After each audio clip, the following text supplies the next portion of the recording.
Kevin, you're from which media? Daily Nation. Of course, yes.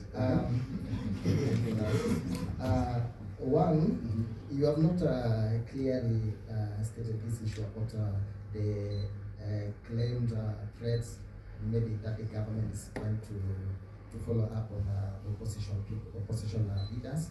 As we speak, we have seen news about former Deputy President residence being occupied by perceived DCI officers, and also the home of Transoia Governor Natembea.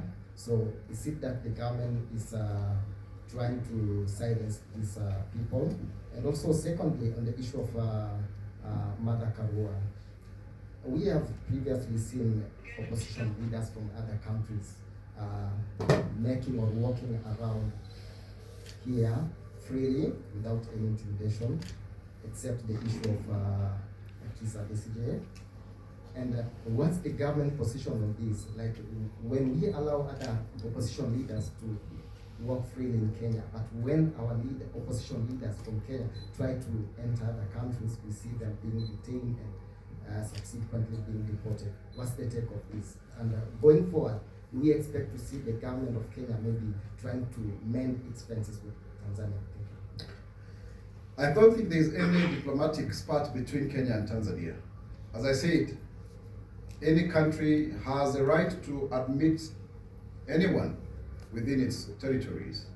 And we, as a government, knowing very well that even the chairmanship of the East African community is now resident with our president,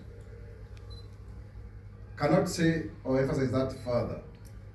The only thing is that if a certain government feels that they have information against a particular individual, whether in government or in opposition, they have the right to admit.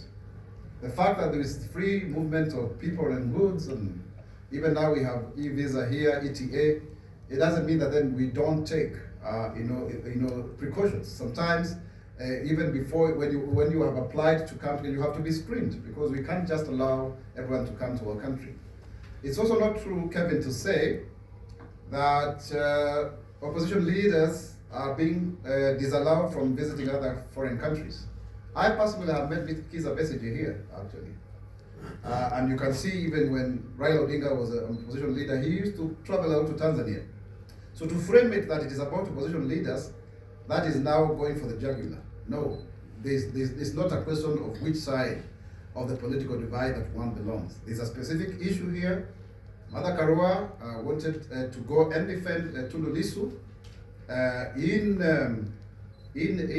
Tanzania. So Tundu Lissu is somebody I know personally, and the government there feels otherwise, and they were deported.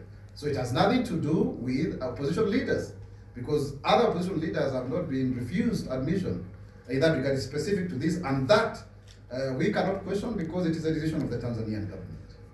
When it comes to the opposition leaders here, when the security apparatus have information against any leader, and especially on incitement, this time around we are not taking it very kindly to anyone, and we are not going to be using kids' glove. We are not. We are going to be very hard on anyone who is trying to incite the country, because we know where we are, we know where we have been before. All the way to the ICC, we will not allow our country to degenerate into anarchy and chaos. Next question. Okay, it's me again.